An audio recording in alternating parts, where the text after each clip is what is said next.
कहाँ जा रही हो? कुछ काम है मुझे।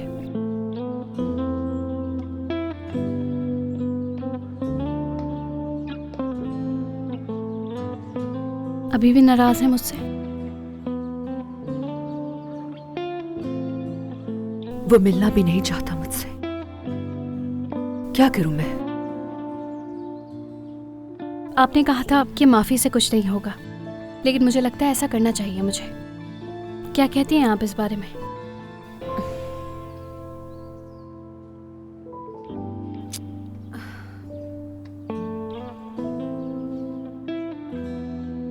चलो तुम जाओ, रास्ता ढूंढना होगा ये रिश्ता बचाने के लिए।